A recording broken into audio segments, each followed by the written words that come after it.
Good morning all and welcome to my another new video. So ఈరోజు అయితే మంది push day ఉన్నది, chest shoulder tricep. నేను last 7 days నుండి ఎప్పుడైతే నేను మార్నింగ్ టైం వెళ్ళానో అప్పుడు అంటే నాకు కొంచెం అంత ఈజీ అయింది. ఏంటి ఈజీ అయింది అంటే, నేను ఎప్పుడు నైట్ వెళ్తుండే 8 to 10. సో అప్పుడు ఏంటంటే నాది రోజంతలోనే ఒక మీల్ అయితే స్కిప్ అయిపోతుండాలి. అంటే 1-2 మీల్, ఎందుకంటే నేను తెల్లారి లేచేటప్పుడు అరౌండ్ 11 to 12 అయిపోతుండే. సో మరి బ్రేక్ఫాస్ట్ అవన్నీ చేసేటప్పుడు 12:30-1 ఇలాగ అయిపోతుండే. సో అంతలోపల అది 1 to 2 మీల్స్ స్కిప్ అయిపోతుండే. ఇప్పుడు ఏంటంటే మంది ఏదైతే 1-2 మీల్స్ స్కిప్ అవుతుండే సో అదైతే కవర్ అవుతుంది. అండ్ నాకు ఎనర్జీ లెవెల్ అంత ఏంటి అంటే డిఫరెన్స్ తెలియట్లేదు. ఎందుకంటే నేను 2 days మార్నింగ్ స్టార్ట్ చేశాను. అప్పుడు కొంచెం ఎనర్జీ లెవెల్ కొంచెం డౌన్ అనిపించింది, ఎందుకంటే నేను చాలా టైం తర్వాత మార్నింగ్ వెళ్ళాను. సో ఇప్పుడైతే అంతా ఓకే. అండ్ మనం ఇప్పుడు నుండి ఏంటంటే ఇప్పుడు నుండి మనం టిల్ ఫెయిల్యూర్ దాకా మనం ట్రైన్ చేద్దాం. ఈరోజు అయితే పుష్ డే ఉన్నది, chest shoulder triceps. So let's go. మనం ఇప్పుడు జిమ్కి అయితే వచ్చేసాం. జిమ్లో ఎవరు లేరు, ఏసీ మళ్ళీ బంద్ చేసినారు. ఓకే, ఏసీ బంద్ చేస్తే పర్లేదు. సో ఇప్పుడు స్టార్ట్ చేద్దాం చెస్ట్ డంబల్ బెంచ్ ప్రెస్తో. So let's go.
ఈరోజు ఎలాగైతే చెప్పాను ఇవాళ మంది హై ఇంటెన్సిటీ మరి ఫెయిల్యూర్ దాకా మనం ట్రైన్ చేద్దామని.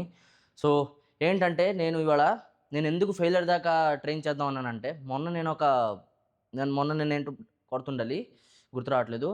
సో అది నేను లాస్ట్ స్టెప్ దాకా కొట్టాను. డంబల్ నా మీద కొంచెం అయితే పడిపోయాను, ఇంక్లైన్ బెంచ్ ప్రెస్ కొడుతుండాలి. సో ఈరోజు మళ్ళీ నేనేంటి ఫిక్స్ అయ్యానంటే, మీరు 5-6 వేరియేషన్లు కొట్టినట్టు అవసరం లేదు, ఒక్కొక్క వేరియేషన్ 4-5 సెట్లు కొట్టినట్టు ఏంటి అవసరం లేదు. మీరు కానీ ఒక్క వేరియేషన్ 2 సెట్లు కొట్టినా మళ్ళీ చాలు, కానీ ఆ 2 సెట్లు మీరు ఫెయిల్యూర్ దాకా అచీవ్ చేయాలి. సో మీరు ఎప్పుడైతే ఫెయిల్యూర్ అచీవ్ చేస్తారో దాని తర్వాత మీకు సెటిల్ మరి అవసరం లేదు. నెక్స్ట్ మీది ఏ వేరియేషన్ ఉంటుందో దానికి షిఫ్ట్ అవ్వచ్చు. సెట్స్ మరి వేరియేషన్ కన్నా పరిగెట్టకండి, ఓన్లీ మీది ఏ సెట్ కొడుతున్నారో దానికి ఫెయిల్యూర్ అచీవ్ చేయండి, అంతే.